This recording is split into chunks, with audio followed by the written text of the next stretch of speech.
Welcome to the Dear Future Wifey Podcast. My homie, Shari Nycole. I think I'm a little nervous. The people are out here dragging you right now. The people said defund. Defund the Dear Future Wifey Podcast. Can y'all fund it first? Fund it so then you can defund it. I'm a television and film producer. TV One, currently with Essence right now, doing some great things for Essence Black Women in Sports and on our branded content side. Loving what I'm doing over there. I'm the host of the Willie Moore Jr. show. So I'm kind of all over the place. Yeah. When you think of your single season, have you gone weird in your well-doing? I'm in a better place now. God is really turning up in other areas of my life. I'm like, Lord, if you can do it over here, you can certainly do it over here. You're in a heart of total surrender. Yes, nothing else has been working. Let's talk EQ. I had to grow up in that area. I was in a position where I would harbor grudges, resentment, and not even communicate it. But I also was so scared that a guy wouldn't accept the fact that I wanted something long term. I wouldn't lead with that. I wanted to be married in my 20s. I wanted the life and all the kids and all that stuff. The Lord knew I would be divorced in 2 seconds. I was not equipped. And I had to own that. I said, what's the generational curse in my family line? Holy Spirit said, the gift is the love for people. The curse is the mismanagement of it. I'm giving and giving in friendships and giving in these non-committed relationships. And then I'm resenting because they're not giving it back to me and I'm making myself a victim. Girl, they didn't tell you to do that. What needs to happen in the body of Christ that I'm not seeing enough of is the narrative and the conversation to women like myself who grew up thinking that just because you do good, you get this. Your good decisions are not the only thing that get you to that particular level of destiny. No one laid out, well, if it doesn't happen, here's how to enjoy your singleness. I know people are being blessed right now. Watch when you look in these comments, they're going to say, girl, you is me. Are you open today in the outside race? The Dear Future Wifey Podcast has global impact. From Texas, I have been on this journey of healing and self-discovery, and this podcast has been a vital part of my process. Guyana, God's establishing through you a legacy, a display of freedom found in authentic spirituality. California, I've learned so much as a single man through your podcast and continue to learn so much as now a married man. Nigeria, This is just therapy for me. I've been healed. I've been strengthened in my convictions. I've understood how to do singlehood better. Amsterdam, Way that you've shown us how it is possible for a man to be as intentional as you are. New Jersey, I appreciate your vulnerability. I appreciate just being able to see that there is life after divorce. to New York, I am a single woman, so these episodes really give me hope and courage that God does have a husband for me. Discover, uncover, and recover love. I'm Latarra Whitfield, and this is season 10 of the Dear Future Wifey Podcast. Welcome to the Dear Future Wifey Podcast. I'm your host, Latarra Whitfield. Listen, are you still shacking up with us? If you're still shacking up with us, can we get a commitment? Hit that subscription button and subscribe. Make sure you turn on your notification bell so you'll be notified about upcoming episodes. And go into the description and sign up for the mailing list. We have some exciting things coming down the pipeline, and we want to make sure that you're the first to know about it. Today's guest, this is my homie. We've been talking for about the last couple of years about her coming on the podcast, and we've been waiting for the perfect time. She's in town in Dallas, Texas, and I said, I got to have you on the podcast. So without further ado, welcome to the Dear Future Wifey Podcast, my homie, Shari Nycole. How you doing? I think I'm a little nervous. What you nervous for? Because the people are out here dragging you right now. Yeah. I don't know about this timing. I'm concerned that they're not going to like me or you after this. Okay, so listen, y'all. This episode has been recorded. What's today's date? May the 1st. Today is May the 1st. It's yes. May the 1st is when this has been recorded. And over the last 2 weeks, they have been dragging your boy because of the Steels episode. And they saying that my podcast only wants to amplify Christian women being abused at the hands of Christian men. My God. And that my whole agenda is to brainwash Christian women into accepting that type of abuse. Wow. Isn't that crazy? That's profound. It I is. didn't even know you were capable of such a thing. I didn't either. You know what I'm saying? Sometimes you got to look on social media to find out who you are. When I tell you. Yeah, because you'll go through all these interviews. I've done almost 300 interviews, and then they'll tell me because of an interview they don't like, this is the whole mission of my platform. The people said defund. Defund the Dear Future Wifey Podcast. Can y'all please first fund it first? Fund it so then you can defund it. Because I need them to fund it first. So if y'all can fund it, then we can actually look at possibly defunding it. That'd be so crazy. It's all crazy, but I think it speaks to the season that you're in and the seeds that you've sown. Like, there's going to be resistance at some point, but to me, it's further confirmation that you're in your assignment and that God has his hand on what you're doing. So with that said, I am honored to be here. For those who don't know, I'm churched but not churchy. But I do have my mom. Explain that. You always say that. Because I do love the Lord, and I'm a firm believer in my Lord and Savior Jesus Christ. Amen. But I do not believe in using religion to weaponize other human beings.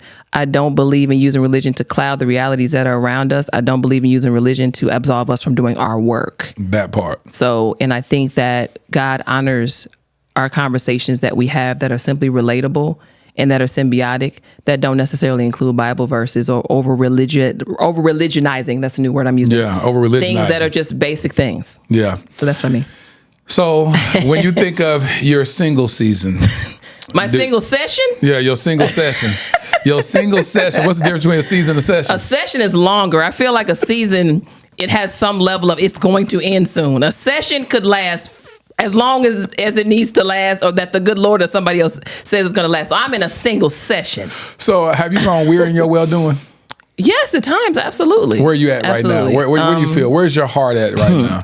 You know what's interesting? I'm okay right now. Good. And I think because I'm learning how to be present and to appreciate and acknowledge the things that God's doing in my life outside of my singleness, my desire to have children.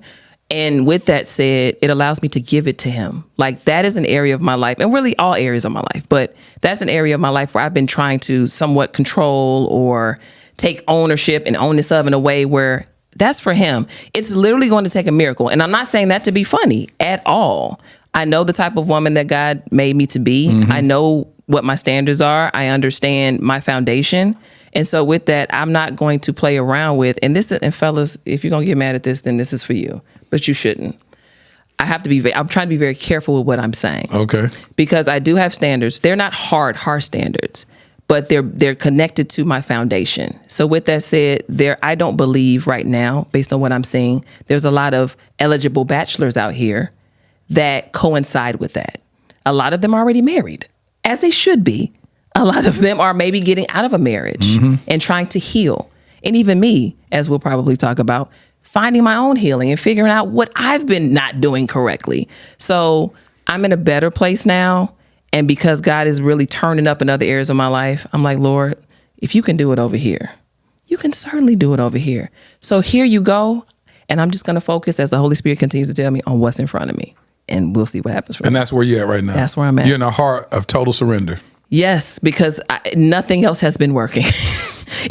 Sometimes we first of all, God can handle our anger. I don't know why we act like he can't. I know it. So it's like, or you try to bargain with him like, well, if you don't get me a man by the end of the year, I'm going to be out here and be terrible. I'm just going to turn up with these guys. Streets. And it's like, God is like, that's your choice if you want to be out here and be a fool and make this path harder for yourself. I'm not going to shift because you're impatient or because you're trying to pull me in a direction that is not my will. Yeah. You know what I'm saying? Yeah. So let me ask you this then. When's the last time you've been in a committed relationship? Is that the response? It's been that long? Where's my watch? Where's my calendar?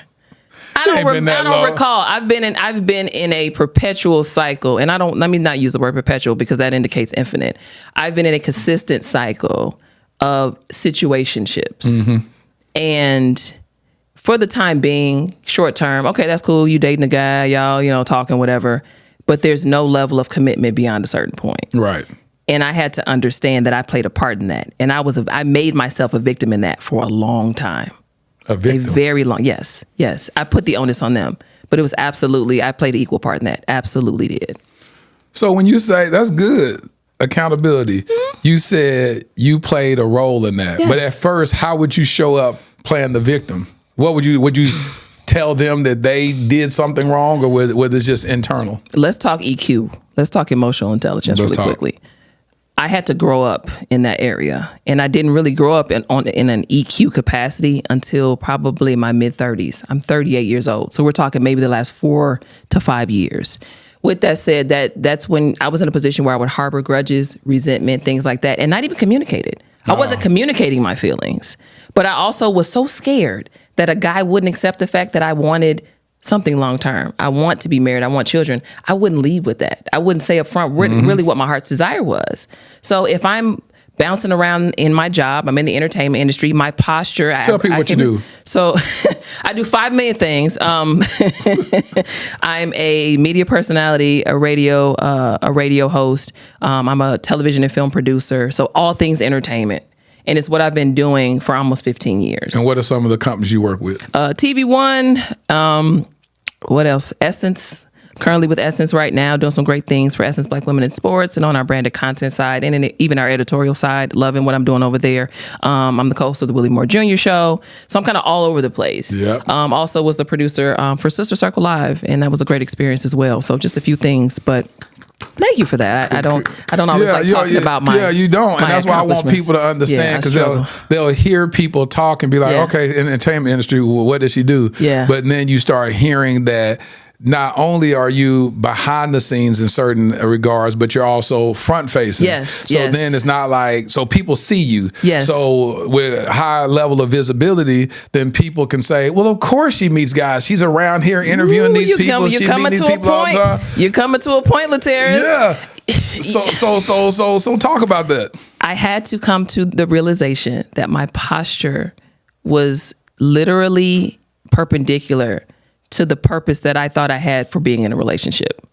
So the way I was presenting was very busy, very hurried. A lot of people that saw me moving around in producer capacity, I'm tunnel vision. I'm also a former athlete, guys. So anybody that's a former athlete, you lock in on something, you're going. So I was very focused in my job. Still energetic, still an extrovert, but very hurried in my movements.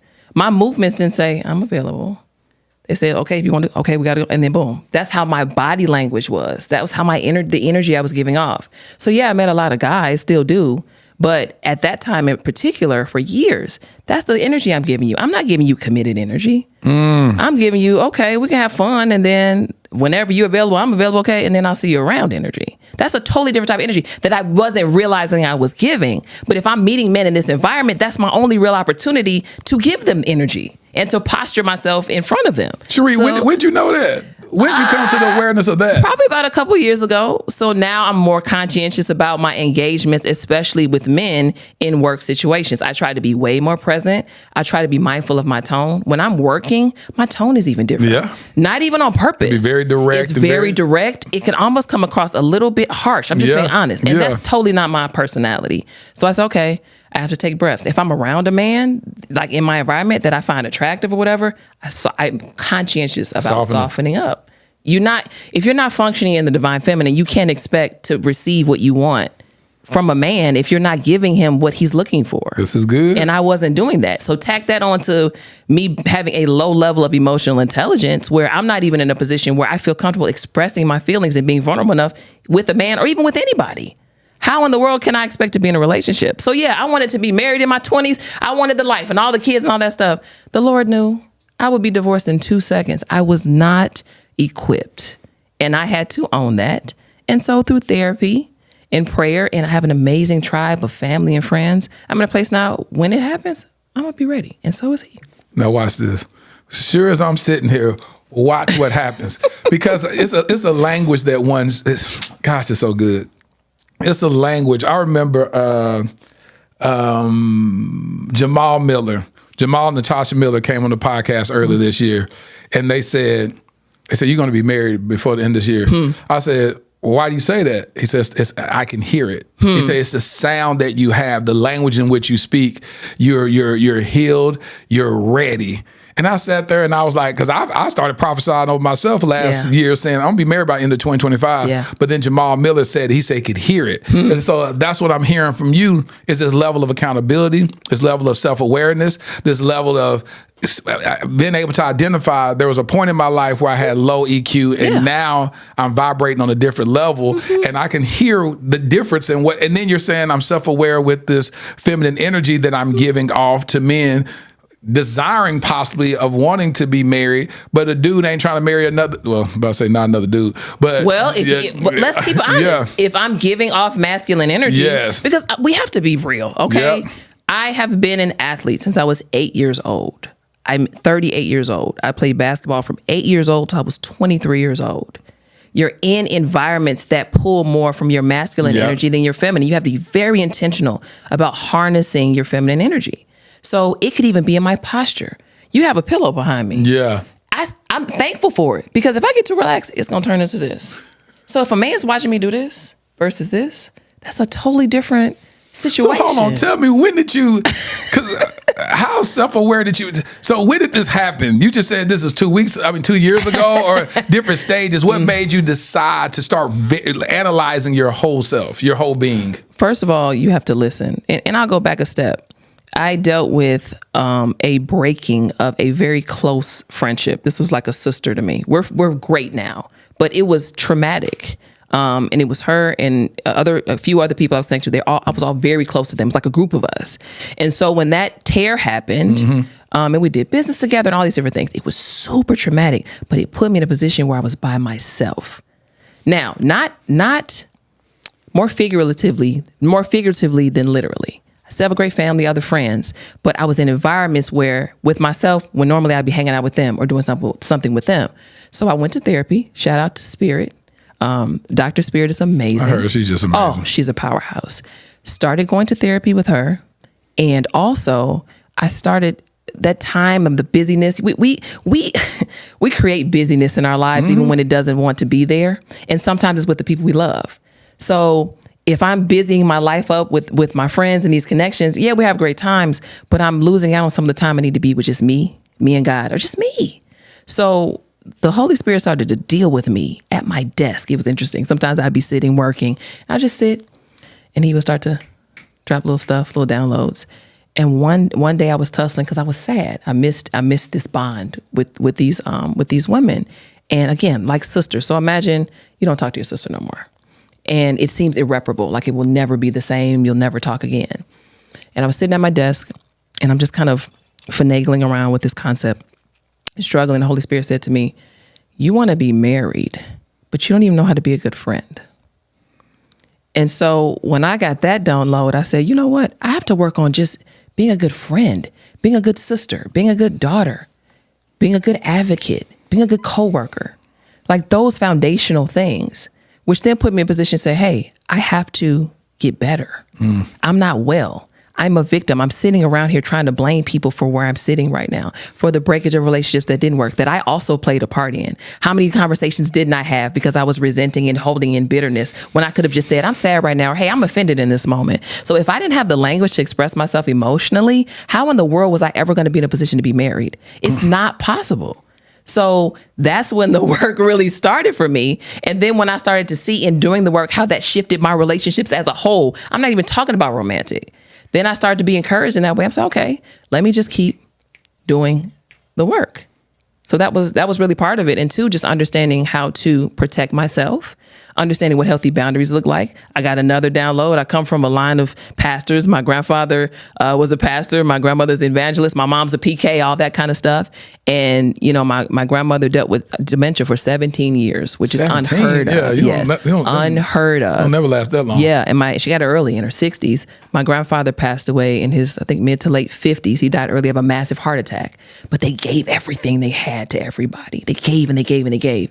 And I said, Lord, I don't even know why I was sitting with this. Again, at my desk, I said, what? I said, what's the generational curse in my family line on that side, on my mom's side? Holy Spirit said, the gift is the love for people. It's the giving of your heart to others. The curse is the mismanagement of it. So when I think about how I'm giving and giving in friendships and giving in these non-committed relationships with these men I'm dating or whatever, and then I'm resenting because they're not giving it back to me and I'm making myself a victim, girl, they didn't tell you to do that. And if you're giving of that way, that should be your heart's desire to want to do it. You shouldn't be looking for something back. If you're giving, you're giving. Not to say you let anybody abuse you or anything like that. That's not what I'm saying, y'all. We're not doing that today. But what I'm saying is you can't give of your heart with no bounds. Yes. And then go back and feel and make yourself a victim when you don't get back what you think you deserve. So you have to have bounds around how you give your heart to people. I didn't understand that. Now that I do, I know how to communicate. I know how to say, you know what? I need to distance myself from this. I know how to be honest and say, yo, I want a husband. I want children. If that's not what you're into, that's not what you want, it's okay. I don't fear a man saying, well, okay, bye, girl. Okay, see you around. I wish you the best. I'm cool. I'm not going to waste my time anymore with men who are not aligned in that way. And that's also spiritually too. But I had to get to a place where I got there. So yeah, the last 2 or 3 years of just getting butt whoopings from the Lord, essentially, and being okay with it. Cherie, you cooking? Cherie. Nobody ever get to talk to me. I'm always the interviewer. So this is fun. Nobody. And I don't talk in relationships much either. At all. But let me tell you something. When I say you cooking, I know people are being blessed right now. I'm talking about watch when you look in these comments, they're gonna say, girl, you is me. That's what they're gonna say. When I tell you the beautiful thing, and I don't want to even butcher what you just said. I should have wrote it down. But talking about the curse and the blessing of the family. Yeah. You said the blessing is that y'all give the freely, heart for people. The heart for people. Yes. And giving that and gifting that to people. And the curse is that you don't manage it well. So no boundaries. The mismanagement. No boundaries. So no matter who comes my way, I'm giving the same to you. I'm giving the same to you, regardless if you have capacity to hold it or not. Regardless of if me giving to you in excess like this will ultimately hurt me. The mismanagement. The Bible says, above all things, guard your heart. Mm-hmm. From out of it flows the issues of life. Mm-hmm. And when we mismanage our own heart, that's where oftentimes we play the victim, like you said, where we like, well, you shouldn't have did this, and he did me like this, and you say, do you realize you're the common denominator in the last 10 people you dealt with? You did you like this. You did you. You did because you showed up for guys that were emotionally unavailable because you subconsciously aren't as emotionally available as you would like to think. Because if you were, you would have identified what was lacking in that person and said, this is not a safe space for me to be in. Absolutely. But it hurts too, Latarra, too. That's a painful point and a pain point when you have to look back at the pattern.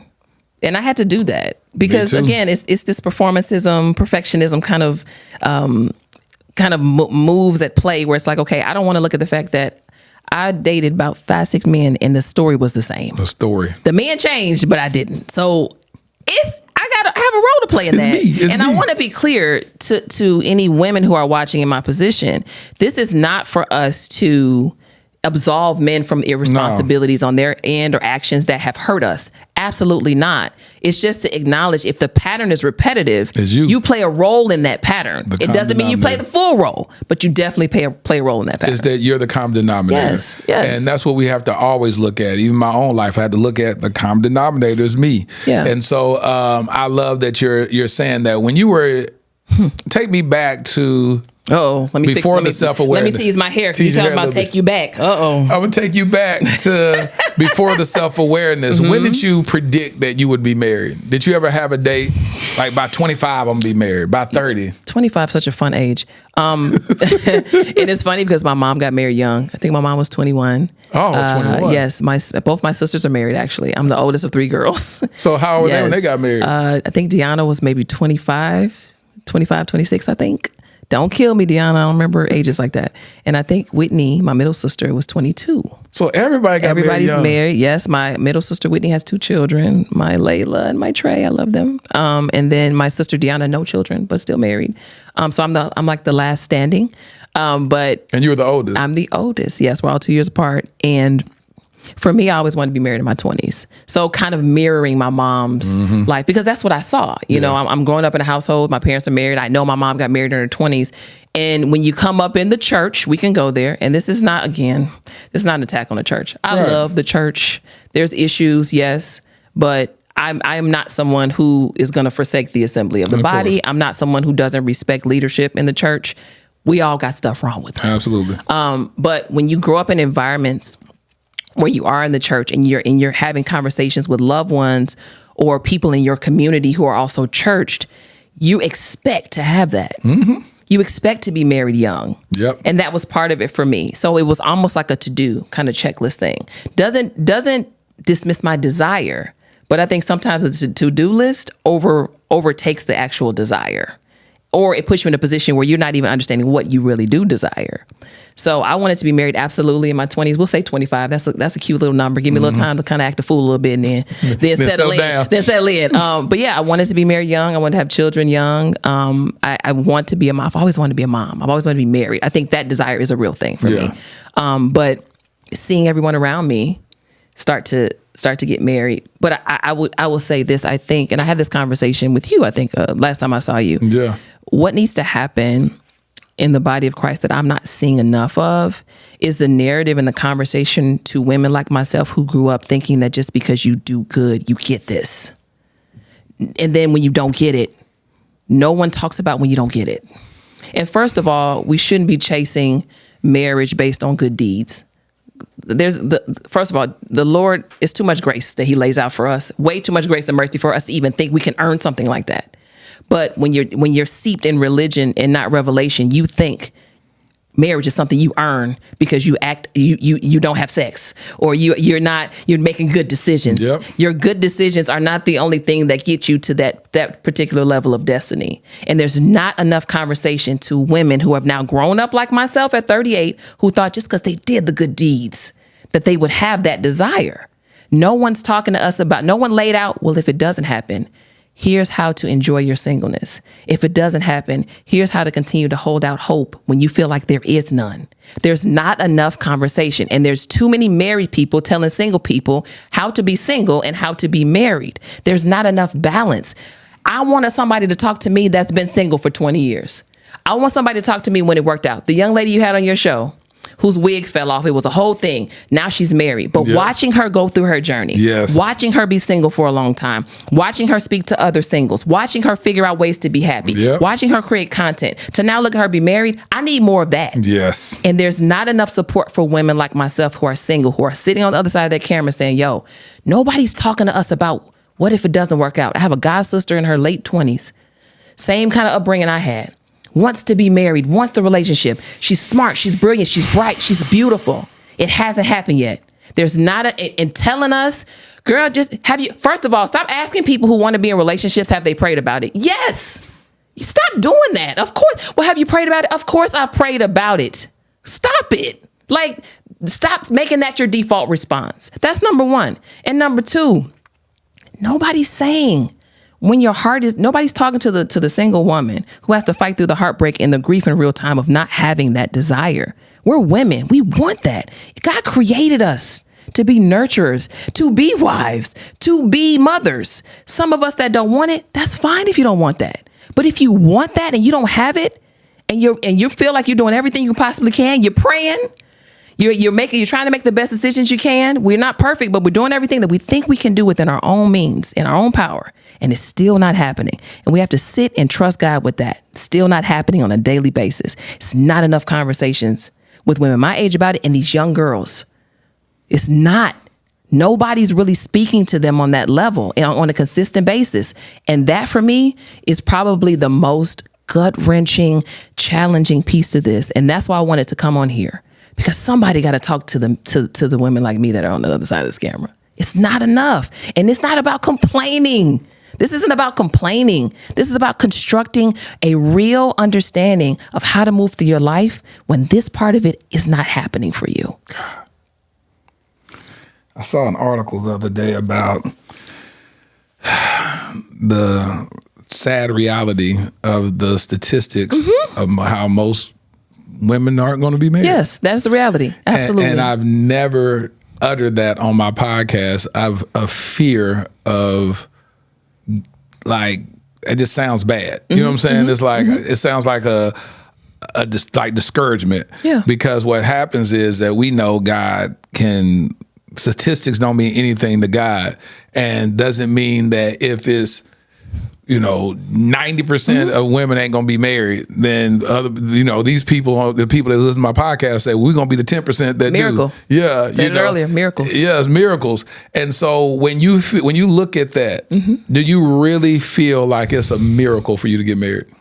Yes, and God's been kind of dealing with me on miracles in that facet of my life. And it's because of another thing that's attached to that. Okay. So let's unpack when I would initially see things like that, statistics like that, I would get really discouraged. I would get angry sometimes. I would start trying to threaten God. We human. We threaten God. It happens sometimes. See, Lord, this is what I'm talking about. This is what's going on. These stats look like this. You mean to tell me? And I'm just going to go do this. I could have been. And here's the reality. I could have a man. That's the easy piece. Yep. But I want a man that I actually want to be with, that I'm equally yoked with. You could have a woman You looking for a wife. I'm looking for a husband, not just a man. Absolutely. You know, I believe in God for that. So when I would first see the statistics, it would cause me to get very upset, resentful, bitter. But now when I see them, it just says, okay, Lord, you come on, miracle. It makes me hopeful and more conscientious about his capacity. It takes it away from me. And so a few months ago, I found out that I have fibroids. I didn't know I had them. I was dealing with some like very minor symptoms. I went to the gynecologist. She told me I had fibroids. And like for me at 38, thinking about what I have to do to get rid of these things. I don't want surgery, but there's a whole plan in place that kind of I have, right? But the visit to the gynae is really what put me in another place where I'm like, yo, God, you're about to turn up. I'm in the place, and I don't know, because you're a man, Latarra, so I'm gonna break it down for you. No, talk to me. So when you're in the gynecologist's office and they do ultrasound work on you, you're not supposed to talk. I don't do well with silence sometimes. I'm a talker, you know that. You're a talker. So I'm sitting there like, oh, Lord, you're in an uncomfortable position. You're at the gynecologist. It's like, I'm just all out here. The lady can't even talk to me. Turn the music up. Something needs some noise. I'm uncomfortable. So I'm in there and she's looking, and I could tell she found something because she stayed on that spot for a while. And so I'm kind of trying to keep myself together. And then she says, after she's doing that spot, looking over here, she says, your ovaries look really good. I said, thank you, Holy Spirit. I needed that. I needed to know that my body in that respect still works, right? So I get to talk to my doctor, and she's like, yeah, this is what we're going to do. She's like, Shari, this is this is very a common thing. You're not on the extreme end of it. It actually runs in my family. I found out later after I'm telling people what's going on. And we started to talk about fertility things, just options like knowing my numbers and things like that, that I've kind of put off or been apprehensive about checking because I'm nervous or feeling like stuff's too expensive. Yep. So as she's talking, I said, Lord, okay, we got a plan. I'm going to find it. I got excited about being a mom. It was weird. It's like I'm getting news that isn't the best, but God showed me along the way, the ultrasound lady, and even talking about fertility for some reason. I said, oh, Lord, you're about to turn up. Okay, so we're going to do this, and then I'll be ready. So when it's time to really move into a marriage capacity, I know what's going on in my body. That's real. I can prepare. Because what if I do need to do something like IVF? Yeah. When I'm with my partner, we already know what's going on. We're already ready to go into a journey versus I'm getting married. I don't know what's going on. Now we're having to deal with a whole nother layer of trauma that we had not anticipated because I didn't take care of that. So it's that paired with the fact that, Lord, I give it to you. That's why now I can look at statistics and be like, okay, well, because I believe they don't apply to me.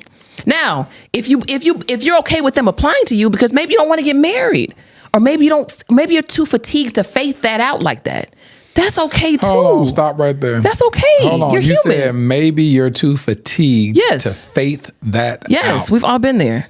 Absolutely. I have literally gone back and forth for years. I'm not in that season now, but Lord, whatever.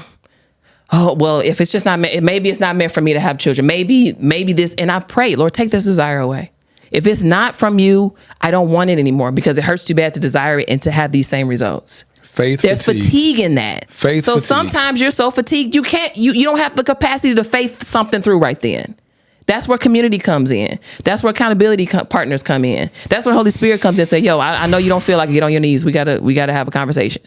That's where revelation comes in because we can't, just because Christian or not, like people are tired out here. Even the world we're living in right now. Yeah. Take marriage and motherhood off the table. Just period. Some people are so tired, it takes everything in them to get up out of the bed and be functional right now. Absolutely. So with that being said, I had moments where I was like, yo, Lord, whatever. Or you give the guy I don't love it. But at the time I was like, Lord, whatever. I would give him this. Because it's not happening, so whatever. Because you're not doing it. So I'm just whatever. It is what it is. But in my heart, I didn't want that. Even as I'm talking to you, it's just reigniting the passion and the desire that I want that for my life. And I don't believe it's just me willing to want it. I believe it's his will for me to have it. Shari, faith fatigue. Faith fatigue is real. We have to be real. That's why I say I'm church, but not churchy, because we need faith. We have to exercise our faith. We have to exercise our faith in our actions. But some of us are tired, and we need to start talking about that fatigue to get us on the other side of it so that we can faith stuff through and stop acting like we're okay. You're not okay. You're not. You're exhausted. You tired, sis. Yeah. You've been waiting for a man. You've been waiting for a husband. You're doing everything you can do. You're taking care of your body. You're doing all the stuff you're supposed to do. And it's been years. You tired too, sir. Yep. You're doing everything you're supposed to do. You got yourself together. You're well into your career. You're out here searching. You go on these dates, these women making you take them all these places and pay for their nails and their rent and having all these expectations of you within a week. You're tired. It's the truth. That's real. So what did they end up telling you to get those fibroids resolved and dissolved? So for me, we talked about surgery, more of a non-invasive thing.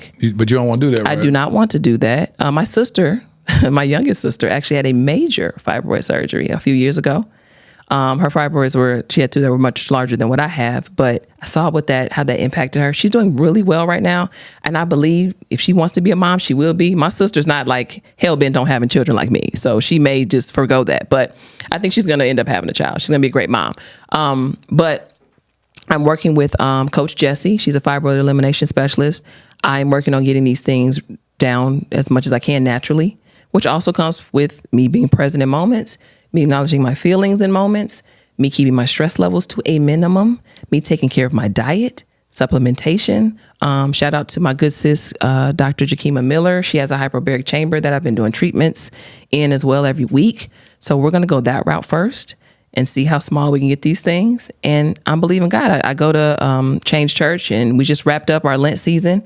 And, Pastor Darius Daniels talked about, as you're moving through this Lent season, praying for one thing that you want God to burn up, to dissolve. And so it's interesting how right after Lent season, all these other career kind of things started popping up. Even my chance to come talk to you, out of nowhere, popping up. And my prayer was still, Lord, I'm going to go back to that doctor. With a praise report. Even before I go to the doctor, I'm going to lay on my stomach. I'm not going to feel anything. It's going to feel normal. Or I'm going to lay on my back and touch my stomach. I'm not going to feel anything. It's going to feel normal. I believe that.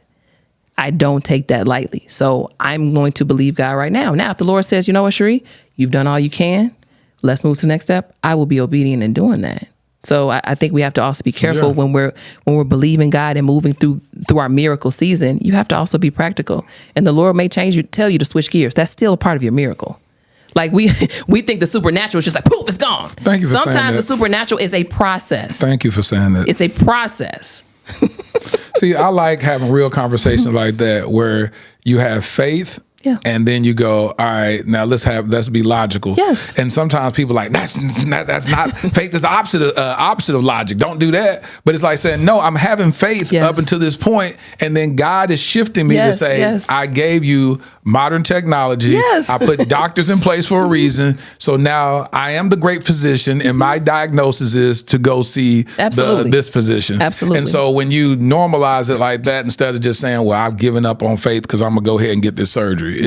We've seen too many people be on the other side of the living because they just exercise their faith all the way to the grave. Mm-hmm. And I love that you're more balanced in that thought process. When did you get the diagnosis or find out about the fibroids, and how long have you been on this journey of healing? It's been a short time. It's been we're in May? It's been like I think it was like late February. Okay. So it's still relatively new. I'm still trying to figure myself out. And it's interesting. I had a conversation with my fibroid elimination coach just yesterday about the connection, because May is Mental Health Awareness Month, about the connection between mental health and the fibroid elimination journey. Because I'm constantly now thinking about when I'm traveling, when I'm dealing with a certain level of overstimulation or stress from work, when I may go to bed later than normal, how that's impacting what's going on in my womb. So there is also, I have to have an awareness there so I'm not overreacting and thinking my fibroid's going to grow 5 times bigger overnight because I had a busy weekend. Mm-hmm. But yeah, the diagnosis is fairly recent. And so that's why too, I want to give myself some time to see, and give the Lord time. Sometimes we don't give the Lord time. Like he is time. He's not on our clock, but we don't give him time. And then we go back and get upset when it doesn't happen in the time. And, like we give him deadlines. And we've all been guilty. I've been guilty of it. Even with marriage. Yeah. If I'm not married by such and such, how are you giving the King of Kings, the Lord of Lords, the creator of the universe, a deadline? Like really, and I'm telling myself this, really sit with that. And then sit with how he's probably like, my child is a fool. They telling me. Because think about if our kid, I know if my kid ever told me, you going to do this for me by this date. I'd be like. Oh, sorry. No child abuse. We're not doing child abuse. No child abuse. No, I'm going to fuss at you. I'm not going to hit you. I'm not going to slap you. I'm not going to knock your teeth out. It's all right.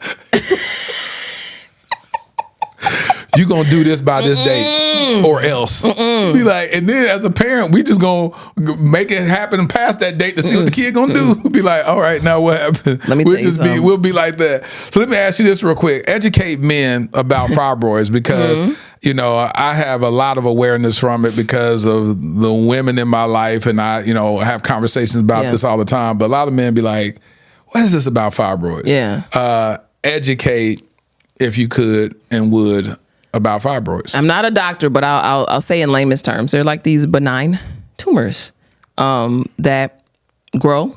Mine are actually outside of my uterus, which is almost, that was another miracle. Yep. I said, Lord, okay, that's a lot less work than having them inside. That's a whole nother ball game when they're outside versus inside. But for me, you know, they can cause very painful periods, very heavy bleeding. Yep. So women that deal with fibroids, and sometimes they have just pain, like even outside of their period, very uncomfortable. There are women that have to take extra clothing out when they go out when they're on their cycle because you never know. Yep. So that's a whole other level of mental and emotional stress that women that deal with it on a severe level have to go through. But it's dis-ease in the body.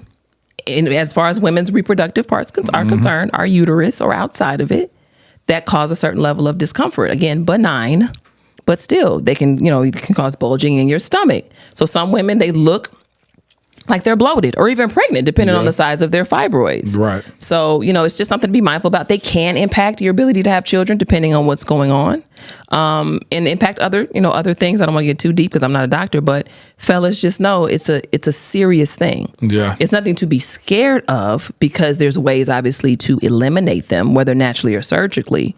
But if you have a partner that is dealing with this, it's important that fellas out there be sensitive to that and understand that. And like, let's keep it real. It could even result in painful sex. Yep. So sometimes, you know, we're going to speak saved in here. So for all you married couples out there, you know, intercourse can be very challenging for a woman that's dealing with fibroids. So fellas, sometimes if she's not in the mood, it might be because she don't feel like being in pain today. Yep. Yeah.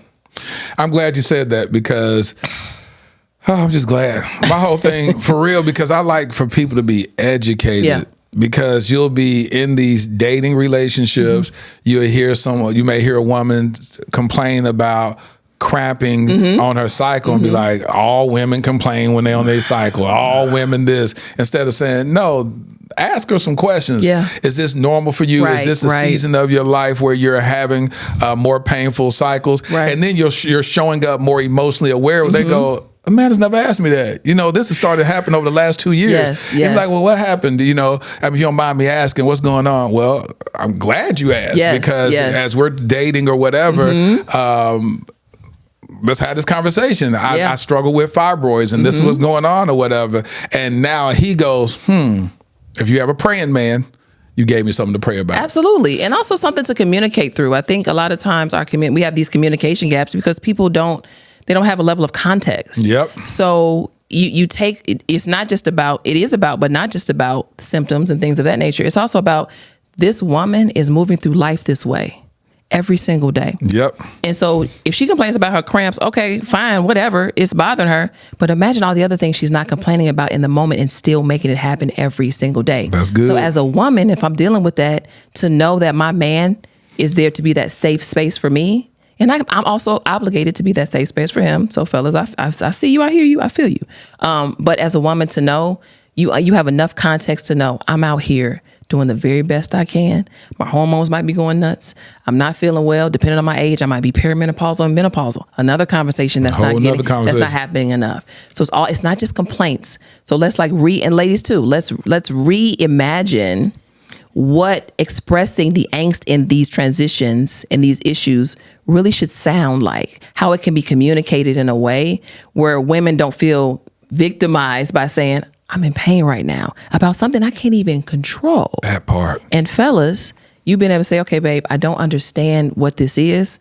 Can you explain it to me? And how can I support you? And if I miss a step with that, feel free to correct me in love. That's a whole different level of conversation. Oh, I love that. Jesus, the sapiosexual side of my brain is going crazy because I love when people can have intelligent conversations and get a chance to connect and truly know each other. I'm the same. Can you imagine you're sitting up here, quote unquote, doing life with somebody, dating somebody, and you don't know this main concern that they're dealing with. The fact that they just left their OBGYN, got news, but they don't feel safe to share it with you. Yeah. And so you're just sitting up here just going to eat with them, and they just got these news and they're ruminating with what was told to them, and they like, man, I think this is my husband. I hope it is, but he keeps talking about having kids. Yes. And yes. I don't know if I can, but I don't want to share that with him. Right. And I don't want to speak it out because I don't want to give the devil a space in this conversation. So I'm just going to sit here and faith my way through it. And then you start experiencing faith fatigue because you're faithing by yourself instead of open up the conversation to get this weight, this heavy burden off of you and say, let's have this conversation. And then you can find out whether or not that person going to rock with you through sickness and in health. You can start vetting those type of conversations out earlier. I agree. Through sickness and health. Hey, this is what I'm going through. This is what's going on in my body. This is the steps that I'm taking. And then that person can be on that journey with you to help you with that. Oh, I heard that sugar increases fibroids growth. Well, let's go and have it, baby. This is when we'll put that cheesecake aside. We're going to eat that. And she'd be like, I want the cheesecake, baby. Listen. But again, it's attractive to us as women when men secure us in that way. Like when you're tapped into my wellness, because women, we're nurturers by default. We want you. We're going to be checking for y'all. Don't like to go to the doctor.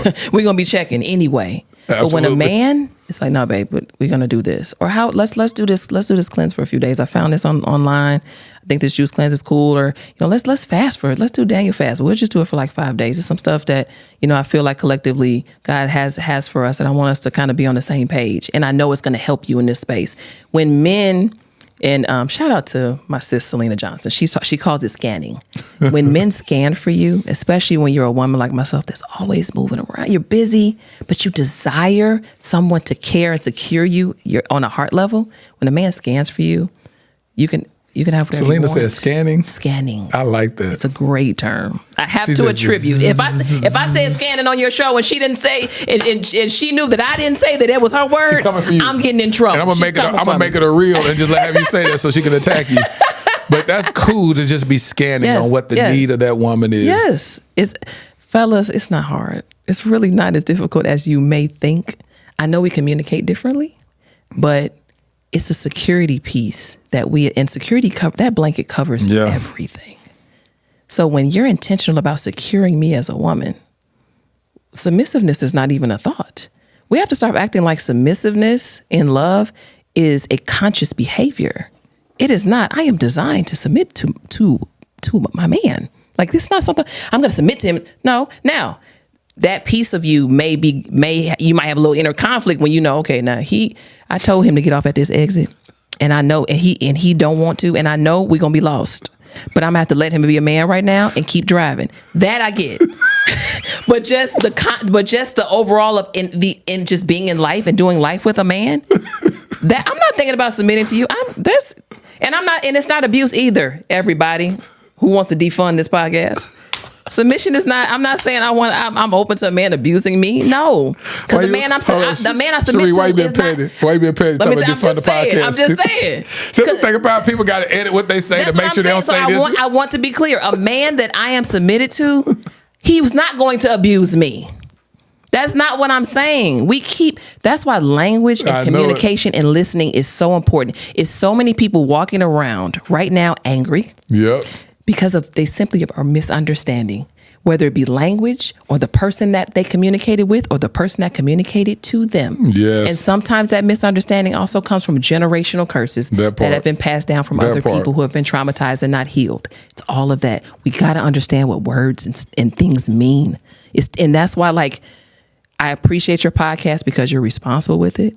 But for the irresponsible ones out there that take these platforms and spew things that are totally, totally, totally not steeped in truth, absolutely, you ought to be ashamed of yourself. Absolutely. When I say I'm loving this conversation, because I believe people are getting a lot of gems. They're getting a lot of value. They're being able to bring internal self-awareness to go, you know what? I do need to do better on this. Dang, I would like a man to be present. A husband is listening right now saying, I do a poor job listening to the concerns of my wife. And I just look at it like, that's just women stuff. That's women bodily issues. Ain't got nothing to do with me, you know, and everything has something to do with every one of us. You're doing life with somebody, the way they think, the way they move, what their body is functioning as, it has everything to do with you. Yeah. And if you make yourself involved in it, it's not going to do anything but make y'all closer. Absolutely. Closer. She's going to be like, hey, listen, I remember when my daughter got on her cycle when she was in my care during my weekend when I was keeping her. Go figure. Oh my God. And I was just like, I said, this is so weird. I'm having this conversation with my daughter. She like 9 or 10 or something. And I'm going to the store. I'm going to like, she ain't finna be putting no tampons on. So she's gonna get on the pads. So are you okay? Or were you the dad that said, okay, I'm gonna go in the store and get him. I'm okay? Because my dad wasn't. Yeah, I went in the store and got it. Yeah, but my dad was an absolute But no. I was walking around like I was the hamburglar. Like I was about to steal something. You know what I'm saying? I was walking around. I walked by the aisle, trying to look at it from afar. I'm like, okay, this right here, what's this? Kotex by you. Let's see, Kotex by you. Let me see what that is. That look too big. Ooh, that's too big for my dog. God. She a little girl. Well, they got teenage kind. What kind? They got age on it. It's like 7. We got all types of. Yeah. It's all types of categories. Man, I was walking. I was looking. I said, okay, let me. This lady walked by. She started laughing. She said, "That's for your daughter." She knew the struggle. I said, "Yeah." She said, "You got the right one." I said, "Okay, cool." Because I kept trying to read it from afar.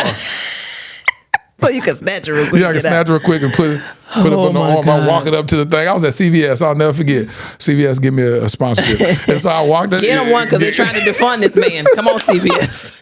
Come on.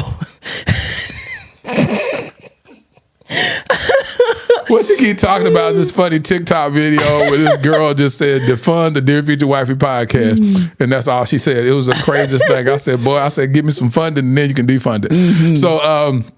So I went up there and did that, but it made me, again, extremely aware. Yeah. Like, you don't know when girls get on their cycle. You know what I'm saying? You don't know when they hit puberty or whatnot. And so to be a present father, to know that and be able to have that conversation with my daughter where she feels like her body is going awry. You know what I'm saying? It's like, let's have this conversation. Yeah. And so we could have those conversations, but it created the foundation for my daughter and I to always have these conversations about her body.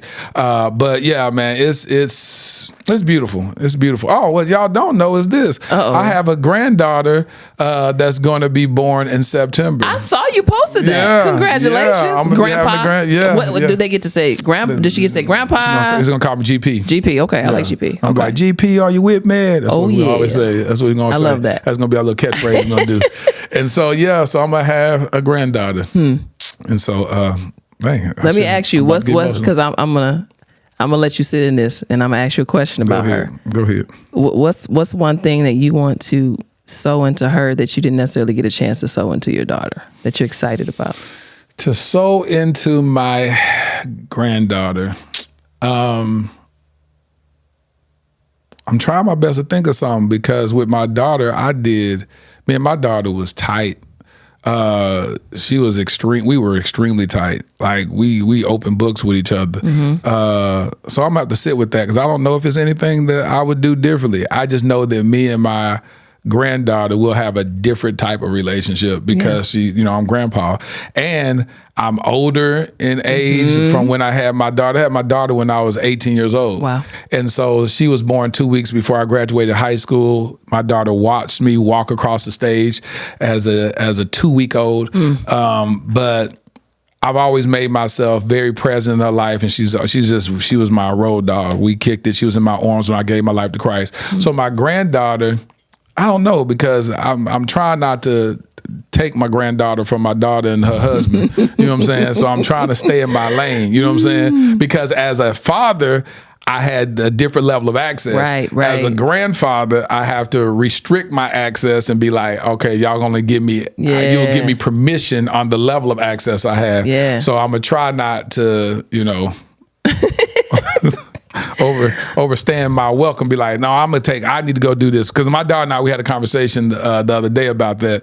I said, one thing that I know as a grandfather or as a grandparent, period, we have to allow y'all to give us the access that you want. I love that. And I'm not going to try to be like what you need to do. And I'm your daddy and you need to, I'm a operate in grace and allow you to, because you're a first-time mom. Right. So as a first-time mom, I'm not going to tell you what you need to do, what you should do, I'm going to stay in my lane, allow you to parent, because the best learning that you'll ever learn is as you're working it out as a parent. And be like, God has graced y'all as parents the wisdom, the knowledge to care for your child the way, because I don't want nobody to tell me how to raise my kid. Right. And so even with the best intentions, don't try to tell me what I need to do.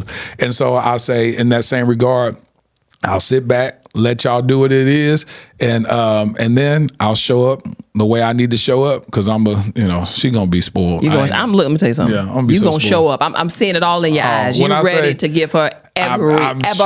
I'm trying my best to chill. Like my daughter and I, we had a conversation. I said, I'm a chill, but when you allow me to keep her, it's a wrap. Yeah, pray that you get her back, because GP is gonna take his baby. She be like, "Where you at? I'm in a whole nother state. I'm in the Bahamas. We went to Disney World. We'll see you in a week." You like, did you just take my child to the Bahamas? Oh yeah, we went to the Bahamas. I figured you wouldn't mind. You probably need some time off. It's fine. She be like, you could have took us with you.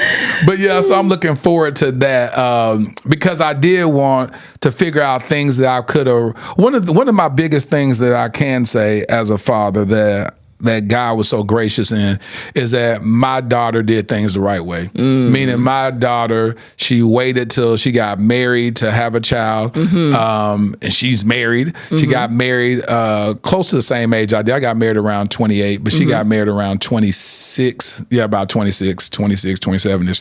But she did things right. You know what I'm saying? With me, I had a daughter when I was 18 years old, and had to navigate being a single father, having made that decision, and the complexities of such. But I love that in spite of the decisions that I made, that wasn't the best judgment, that God gave me grace and allowed me to raise my daughter and love my daughter and be in my daughter's life every step of the way, and for us to have a strong bond. Yeah. And so thanks for asking me that question. I still didn't quite answer, because I don't know the answer to it yet, but that's great. Even in you not answering, you answered some other questions. So for yourself and for me. So I thought I appreciate you sharing. Let me ask you this. So when you think about motherhood, because you talk about wanting to be not only a wife, but a mother, what are you looking forward to in motherhood the most? I think because I've been with me for so long, I'm actually interested in the challenge of having to consider someone else before me.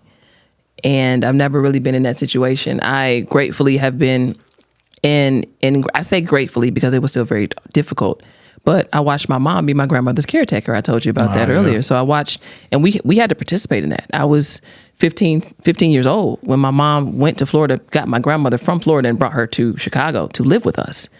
So, but the whole time we went 17 years for right. So but again, so it's a couple years with us in the house. Then you got to go to, you're still good enough to kind of go in a senior kind of apartment situation until now you got to move into assisted living. So I followed that whole process with my mother and my father and my sisters. And there were things we had to do to help out that as a teenager, you just shouldn't have to worry about. Yeah. But you do what you need to do as a family. And I don't resent my parents for that at all. I was grateful to serve and to help my mother and my grandmother.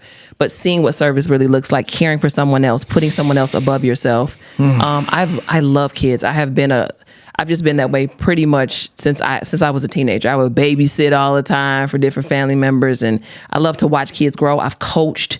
I've mentored a lot of young people. So being able to have a child of my own that I can rear and I can raise, and me and my husband can hopefully impart some things into them where they can go into society and be leaders and be amazing men and or women of God. Like, I'm excited about that, but I'm also excited just to see my capacities of caring for someone else other than myself, and just the people like my parents and my family, my friends, but like a me, like you're mine. And I haven't had a mine ever. So I'm really interested and excited to see what that's going to feel like. And I think it'll bring out another side of me that I hadn't even imagined existed. And that's another piece that I'm really excited about. What is your dating age range? Interesting. I'm more open to going a little younger these days. From what age to what? So I might be on my Tracy Ellis Ross a little bit. But I'll be 39 in June next month. Man, my birthday's already coming up. My last year, my 40s. Oh my God. My 30s. Oh my God. Yeah. I just got nervous. But I would say like I wouldn't go any lower, and I'm being generous here with 35. I think is a cap 35, because I feel like when you get to be 35, you actually realize like you have to be serious. Yep. So I think a man at 35, he's at some level, and it's not always the case, and it's not always the case with women either. Like, don't get me wrong. You're supposed to hit that point at 35. I feel like, but some of us miss it. It's fine. Praise God. But 35, I feel like is a solid, okay, I'm establishing myself. I know what I want to do with my life. I'm in my career to some extent. I'm on my own. I'm living independently. I understand what compassion and having to be selfishness is not something that I can continue to carry on. I'm considering other people. I'm considering a mate even if I don't have one. Yeah. It's a level of a consideration that kind of comes forth when you hit 35, or at least it should. So I would say 35, and I wouldn't go past, I'll be 39. I don't really want to go past 45. I say that because I'm not a mom yet. If I was a mom, or if I didn't desire children, he already had children, that's different too. But it takes a certain amount of energy, and I already know I'm going to be tired. So I don't need you to be 80 and us having a kindergartner. No. How you go way up to 80? You got 60, you got 50. We got to exaggerate. Yeah. So I say 35 to 45, give or take. I mean, and because I do tend to attract older men. What age? Sometimes they be like in their 50s, and I'm like, you could be my dad. Like, it's I can't be your dad, no 50. It just feels gross. It just feels gross. No shade. I mean, it's a lot of nice, amazing, attractive 50-year-old men. It's just not really it just feels gross to me. And I know, again, I'm not a mom. So now you 50-something and our baby's in preschool. It's just a lot on a man. Now, if a man wants to take that on, it's fine. There's a lot of men that have children later on in life. That's what you want to do.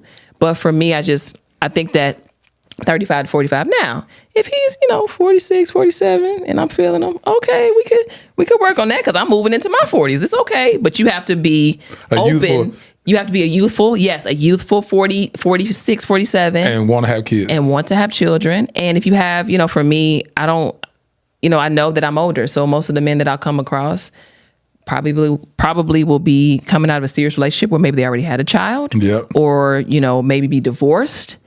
So I had to come to terms with that as well. It's like, girl, you want a situation like yours where you never been married, no kids. That's kind of rare. It could happen. I've met men that are in their 40s that have the same situation as me, but it's not commonplace. So when you met them, are those guys marriage motivated? No. No. They have a level of selfishness to them. Good guys into their careers. There is a level of thoughtfulness that they have. Say thoughtfulness. They take care of their bodies because they have no one else to take care of. Because I don't play about health and wellness. Because I go to the gym. Why you say thoughtfulness? Because it looks different. It's like the things that you need to be thoughtful around, you're not necessarily considering. But other stuff is like, okay, you're thoughtful with stuff you want. We won't go any deeper than that. But they're the good guys, like on paper, good guys into their career, take care of their bodies. A lot of them tend to be like invested in their families. If they have siblings or their parents, they look out for their parents, or they define uncle. Yeah. I'm the rich auntie. They define uncle, rich uncle, whatever. But they don't. They're selfish. And selfishness comes, I've learned, my tribe of friends, my tribe of sister friends gets on me about this all the time. It's not always on purpose, but when it's just you, it's just you. So there is a level of selfishness or self-centeredness you move in. And so I noticed that's kind of what their energy was. So I'm also a sapiosexual. I'm an intellectual. I love to have I love talk. Yeah. I love conversation. So I think, I found with some men that they enjoy conversation, but Shari-led conversation, which is a bit exhausting for me. And I almost started to feel like a therapist in certain respects. Because you were pulling. Yeah. So I felt pulled on a lot, but wasn't poured into enough. And so that's what I've noticed with single men kind of in the age range I'm looking for that don't have children, that have never been married. They pull, but they struggle with the pour. So men that have been in situations where they've been married before, they may have a child, they understand the pouring more. And I have this. It's a lesson I'm gonna have to learn when I get a relationship. I'm gonna have to learn that too, because I haven't been married. I don't have children. So naturally, we can have a conversation and I can find ways to be there for my partner. Yeah. But there's other areas in life that I'm going to find that I haven't been pouring much from. That a relationship will force me to pour more from and pull that from me. That's real. Gosh, that's so good.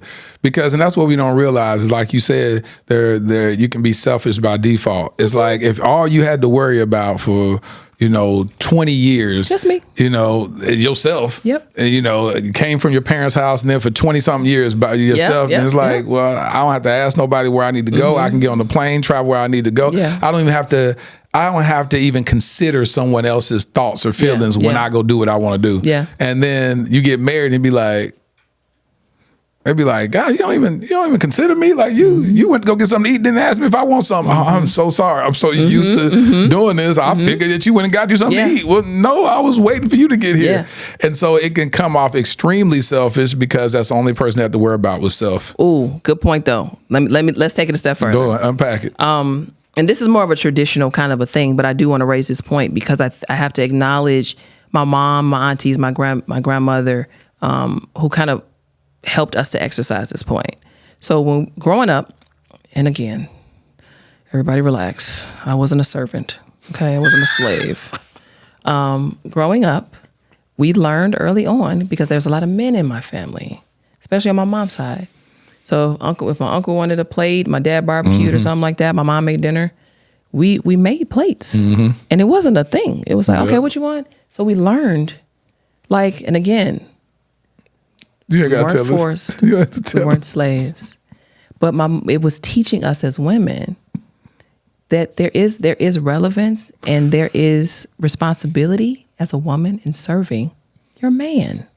And go ahead and say it, because you're not servants. You're not serving your man, and you should enjoy that. I actually was like, okay, wait, what you want to get? Okay, I got you. Like, it's love. It's a form of love. So, even those little things helps me to be mindful, even at 38, of those type of things, because you don't know. Sometimes as women, we don't realize what those little things, how big they are for men on the other side of it. So when you come home. And maybe I didn't even cook dinner because I might have been busy that day. Like, let's keep it a buck. I'm tired too. But okay, order something, and I just played it for you, because you also don't always care that I made it. Yep. It's just a matter of, okay, I had a long day too. We're gonna sit down to eat. She already set it up. We good. That's it. That's the simplicity in men that sometimes we as women miss, and so.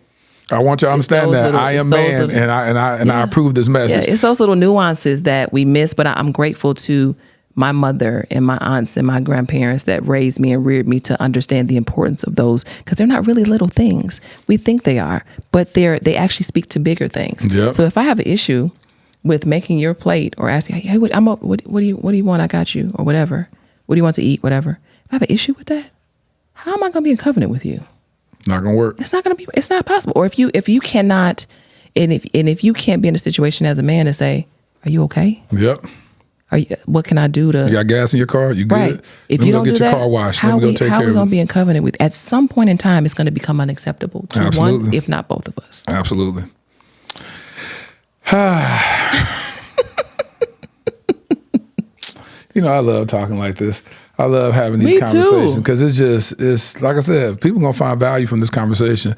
I was gonna ask you another question, but I forgot all about it because you was talking about plating food. Oh, my last question I was gonna ask you: in these situationships, did you show up like this?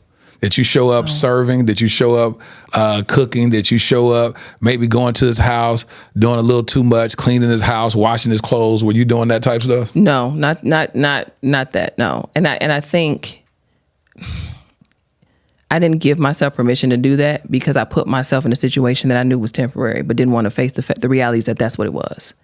So, when you function, if I'm functioning in the capacity of a wife, let's just say that I want to be married, so I'm a wife, right? But I'm leading with that, but I'm not really a wife. I am now, but I wasn't then, right? But in my mind, I think I am, because a wife would have done all of those things. But a girlfriend, or somebody who wants a girlfriend, or somebody who just don't want to be single anymore, just takes up space. So it wasn't like I was useless, but I wasn't extending myself in service to these men past a certain point, because I knew in my heart it wasn't going past a certain point. So I did not show up like that. Yes, I was the talk to me about anything. I was the extending my heart out to you in that way. But when it came to certain actions, like you just mentioned, I didn't do. But also, I think there was a part of me that expected certain things in order to give that to a man. Not to say it's right. Yeah. Isn't that wisdom though? Right. So for instance, if we don't go on dates like that. So if I don't feel like you want to be in environments with me where we're engaging in this way, we're going out on dates, we're doing certain activities on a consistent basis, I'm probably not going to feel like putting a load in the washer or making you dinner. But at the same time, that's also pride. Because what would have happened, as you were saying, nobody's ever asked me that. Who knows what would have happened if I would have extended myself in that way? Now, I've done a few breakfasts, little dinners here and little brunches here and there. Yeah, I don't have a problem with it. A little brunch But here. if I made that my stance and my posture and my way of movement and not an event, what would it have looked like? And I think some of us, as women and men, we're crafting these events and these relationships or situationships and thinking that they're enough, when the event, it should just be how you move. And again, I'm not saying everybody's busy. I'm not saying be this way all the time, but it's the posture. It's the way in which you move through life with another person. It should not be event, and then all this middle stuff just like, well, because who wants to live like that? So me not doing those things might have given off the impression, again, she's a good time. She's a great woman. She's not ready. Inadvertently, she's not ready. So I had to realize, even though I think I'm ready and I want to be ready, he may not be picking that up on me. And I think we have to, as women, I've underestimated you all's natural inclination to have discernment when it comes to my femininity and my availability as a woman beyond a girlfriend. Sometimes I've missed that mark. I don't anymore. But yeah, I didn't do it on a consistent basis. No. No. That's good. But I even can understand too is that you don't want to give wife benefits to a situationship or even a girlfriend. It's absolutely. like you got to reserve and a la carte these experiences. You absolutely do. Yeah, where it's like, well, dang, I dated her and she gave me the same thing, and I was just dating her, and then somebody else put a whole ring on your finger. He getting the same thing that you gave everybody else. Yeah, and vice versa. I always try to reserve the things that I would do for my wife. I would reserve it. I would only go so far with women and be like, nah, this is reserved. Let me ask you this though, because when you're so some of these guys I wanted to be with, right? So when you're in a situation, I'm asking you as a man with a woman that maybe you're not sure yet. Maybe you I really like her, but I know I have to be in a certain place in my life on a lot of holistically to be with a woman like this. Mm-hmm. You being that man, you knowing where I sit. Mm-hmm. We've talked about it. How do you handle that? And I may be, doing some of the things we just talked about. Have a conversation. I'll talk because I want to find out if you have the capacity for it and the ability, but not feeling like I have earned that yet. Mm-hmm. So just having a conversation to be like, oh, so are you the type that like to cook or whatever? Yeah, you be like, oh yeah, I like to cook. You be like, now can you cook, girl? Oh yeah, I can cook or whatever. Now, I'm gonna be cooking for my husband when I get this. So then I know that you're saying that we haven't reached that level to where you want to do that. Yeah. Or you may say, well, when I get in a committed relationship, I believe in cooking for my man. And I'll be like, all right, cool. So I'm hearing how you move. And if I get the privilege to go around your house and just see how you keep your house clean, and see how you move, then I know you do it for yourself, which I automatically know that if we got locked in on the level of really looking at whether or not you're my wife or not, then I can see that that's how my home is going to be kept. So just in conversation, because remember, I'm a conversationalist. Right. So let's have conversation to find out, is this not in you, or is it that you're reserving it for that person that deserves it? Because I'm going to say the same thing. A woman, women used to get mad at me when I say I ain't gonna take you on no trips. Right, When I date women be like, hold on, you ain't gonna take me on no trip. We ain't gonna we can't take trips together. I said, no. And it was like, well, guys normally, I said, I'm not the normal guys. Right. They like, well, what's the problem in that? I said, I don't have a lot of firsts to share with a woman, meaning that I've been married before, I had a kid, I adopted kids. Like, it's not a lot of firsts. Right. Can't say I waited to marriage to get my first home. I've done that 2-3 times. So it's like, I want to reserve special moments for my wife. And so I said, no, I won't do I ain't gonna just be taking you on dates and take you on trips or whatnot because I don't want to make that so normalized. I want my wife to be able to say, I can sit here and say, I've never been here with a woman before. I never did this city with I've never been here. I've never allowed a woman to go to these major events with me. Yeah. You know, I reserve these things. I say, nope. People see me going to events. I was at Stella Award. I'll be by myself. You know what I'm saying? The man do be, and I said it like that. The man do be by himself. He do be chilling. Now he's an extrovert. He gonna talk to everybody. I'm gonna talk to you. But you do be by yourself. And Latarra, what's interesting, you mentioned about the trips and stuff. And I know we wrapping up, but I have to get this out because it ails my spirit. It ails it. We have to be mindful and excited and look forward to opportunities to engage and be in relationship when there's not a price tag or something extravagant attached. If a man I'm interested in and he's interested in me say, yo, let's go, there's a really nice lakefront over here. Let's go for a walk. Maybe and we'll get some coffee or something after. Do y'all know? I'll be like, oh my God, yes, absolutely. Because a man that does that, yes, he gonna take, when we get to that point, he gonna take me on a trip. Can you educate the people? He's gonna take me to expensive restaurants. Can you educate the people? That's gonna come with it. But the intention and the mindfulness of being in moments with me where all that pomp and circumstance doesn't exist, a man that understands that is special. Ladies, if y'all don't get nothing else from this conversation. Teach. And again, I'm not absolving y'all from responsibility because y'all be tripping sometimes. Yeah, we do. We absolutely do. But I want to speak to the ladies out there because I think it's important for us to understand this. Look for the man that is totally intentional about spending time with you. I'm not saying Netflix and chill, although that's extremely fun. But that shouldn't be the baseboard. Going for ice cream, going for a walk, going to the gym together, going to puppy yoga. Like everything doesn't have to be this big extravagant puppy thing. yoga. I want to go to puppy yoga so bad. They have little puppies walking around. They just be all around and you do yoga. Oh my God, yes. And if you know I like yoga, I love yoga and dogs. And a man that knows, he paying attention. Hey, this puppy yoga thing, I heard you talk about it. Let's go to that. I'm dead serious. Or like just go to a basketball game or a concert. There's other things to do.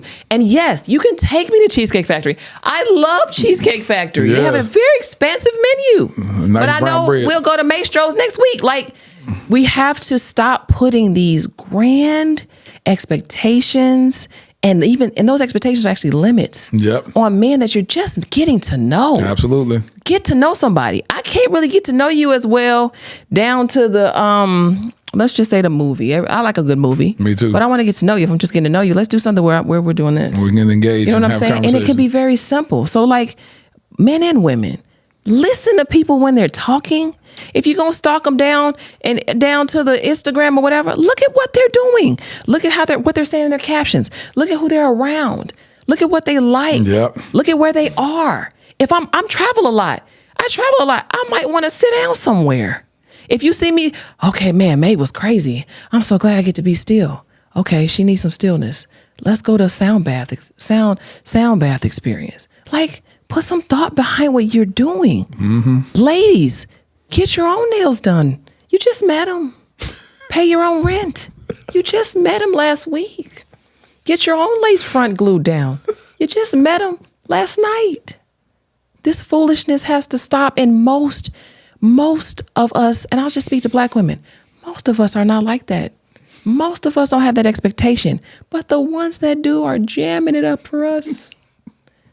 Fellas, I know it's some good guys out there, and I'm just being honest, I've struggled with Black men at a time. I desire you guys. I love y'all. But I've been disappointed by you on certain levels. But there's so many of you that have so much to offer, that want to be married, that want to be husbands, that want to be parents. So if nothing else, I am encouraged, even today as I'm talking to myself, I'm encouraged by the possibility of the majority. The majority is this. Are you open to date? Are you open to date in the outside race? I don't want to feel forced to do it. I'll say that. I am not completely open to it because if I did it would be because of that disappointment I just shared with you. Yeah. It wouldn't be because I wanted to do it. Now, for those that date outside their race, you're married in another race, that's fine. Like, if you love somebody, do your thing. For me, I would desire a Black man. If God has something else for me, I'm okay with that too. I'm open to what God has for me. But I can't just say of my own conscience and will, I'm open to that. No, my desire is to be in covenant with a black man. But if God says otherwise, I am open to what God says. Makes sense. Listen, anything you like to share? How can we support you? What's your Instagram? What's your social medias? What any projects you got coming up that we can support? Yeah, Instagram is Shari _Nycole, SHARI_NYCOLE. Also, ShariNycole.net is my website. I have a podcast called Just a Thought with Shari Nycole. It's on ice right now indefinitely, but there's a lot of great content, including our conversation that's up on YouTube that you guys can check out. Also doing some great things, obviously, at the Willie Moore Jr. show. Select cities. We're nationally syndicated. Shout out to my boy, Willie Moore. That's my boy. When I say I love that dude. Willie Moore Jr. D. Stone, what's up? I made it to the couch. Made it to the yellow couch. Yeah. So that's my people. You can find us Monday through Friday in select cities. We're all across the country. And then, again, I'm with Essence doing some great things over there. I'm the host and producer for Essence Black Women in Sports. Really excited about what we're doing on that front, and also just the branded content space and the editorial space. I've done some cover stories over there. So really excited about the possibilities. And then Essence Fest is coming up very soon as well. I hope to see you there. I was thinking about it. I got to figure out they need to book me. Yeah. And then I'll come. I saw this article that you posted that you were so excited about. What was that article? Was it Coach Neil Ivy? Nope. Sha'Carri Richardson? Yep. Sha'Carri Richardson. That was one of, let me tell you something. I really enjoyed talking to her. I had never met her before. Her journey is incredible, but we really dove into the divine feminine. It was a great conversation. I learned so much about her, and she's a sweetheart. She's super sweet. So it's like this small frame packed with all of this passion and energy, and she has a big heart. But again, she puts boundaries around that, because I think she really understands her capacity to love. So I really appreciated that conversation. But I'm just excited, and I'm grateful for all God is doing. It's a busy season for me, but y'all just pray for your girl. That's my biggest thing. Pray that God gives me a level of supernatural strength and sustainability for the assignment He's given me, and pray that at some point I come back on here and I could be looking like this. That's my left hand. Yeah, put it right there. But it's gonna be on the ring finger. That's it. Yeah, she's gonna be doing this. I'm gonna be like Beyonce up in here. Say, man, listen, thank you so much for coming on Dear Future Wifey Podcast. We had a very, very enlightening conversation. Thank you for showing up vulnerable and transparent, self-aware, accountable. Those are words and mindsets that we welcome on the Dear Future Wifey Podcast. And so when you watch this back, you're going to be very pleased with how you showed up. So, hey, y'all give it up for my homie, Shari Nycole. Thank you. Stay tuned to the end for a letter to my future wifey. And writing these love letters to you. Ladarian, thrusted suddenly into Child Protective Services in 2015. My nephew, black, a boy. The likelihood of being adopted outside of kinship, slim to none. Armani, 16 years old, black, a boy, with 5 years in the foster care system before I even knew his name. The likelihood of ever being adopted, yep, you guessed it, slim to none. While Ladarian and Armani were trying to survive and barely thrive in an overpopulated and underfunded foster care system, I was living my own life, doing well professionally. Having been a single father with a daughter who at that point was doing well in college, it was my time to live my life, right? Wrong. I felt unsettled, tireless, agitated. There are just too many of our black children stuck in ambiguity and in the limbo of the foster care system. In 2017, I legally adopted my nephew, Ladarian. Fast forward to 2019, I had no ties to this other young king, but I felt God instructed me to adopt him also, and I obeyed. Starting over with parenting should have been enough, right? Working with various foster care and adoption agencies to help bring awareness to the countless young black kings in the foster care system should have decreased my agitation, right? Joining the board of directors of Advantage Adoption, an organization that helps find permanent adoptive homes for children in foster care, should have led to some type of resolve, right? No, not at all. None of it felt like I had done enough. I now realize that every one of those experiences was laying the fundamental foundation for my life's mission, Kingdom Royale. Kingdom Royale will be a luxury, state-of-the-art home for foster boys. Our first location will be in the Dallas-Fort Worth Metroplex. We will utilize the whole person approach that instills identity, empowers them to advocate for themselves, and enlightens them regarding new perspectives and limitless options that they thought were impossible. Though the young kings will attend the local public schools that are in proximity to Kingdom Royale, our at-home curriculum will broaden their worldview through participating in the arts, attending various cultural events, learning about and engaging in multifaceted discussions about current events and even relevant historical context, introducing them to gardening and landscaping and even caring for our animals on our farm and on-site stables. We just launched our Startup Capital campaign with the goal of raising $2.8 million. Now, why $2.8 million?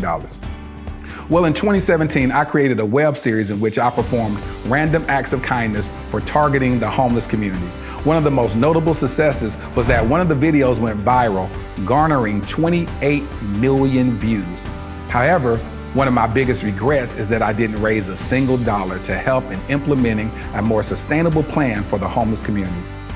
So throughout the years, with much remorse, I reflected on not maximizing that moment. I knew if at that time, just 10% of the viewers donated $1, we would have raised at least $2.8 million that could have really established long-term support for the homeless community, or at least started a long-term initiative to do so.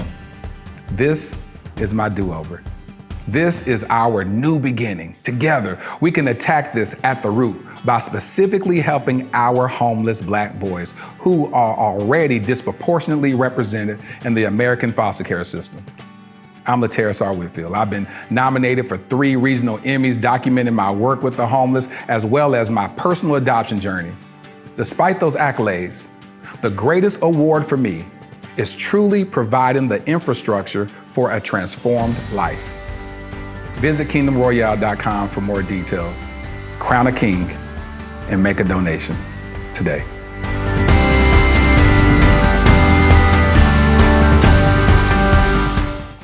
Man, did y'all enjoy this? This was absolutely amazing. Well, listen, here's my favorite part of the podcast where I speak to my future wifey.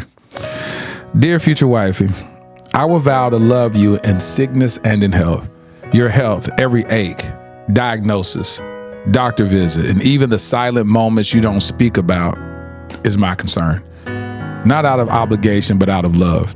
Because when your body hurts, my soul aches. When you're uncertain about tomorrow, I lay awake praying that I can find ways to bring peace into today. I want you to know that I'll walk with you into every waiting room. I'll read every label. I'll study every term I don't understand so I can advocate for you better. I'll hold your hand through procedures, show up to your therapy sessions, and celebrate even the smallest victories in your healing. I will not minimize your pain. I will not make you feel alone. I will not be silent when you need a voice to speak up for you. My strength is yours. And when yours wanes, I will carry the weight emotionally, physically, spiritually, because I don't just want a front row seat to your healing. I want to be part of it. You're not a burden, you're a blessing, even in the hardest seasons. Your future hubby. I hope you enjoyed this episode of the Dear Future Wifey podcast. Remember, be lit, live intentionally and transparently, and don't stop loving. Make sure to subscribe to our Dear Future Wifey YouTube channel. We're available on Apple Podcasts, Google Podcasts, Spotify, and Stitcher. We welcome your support. Simply share our podcast with your friends and family.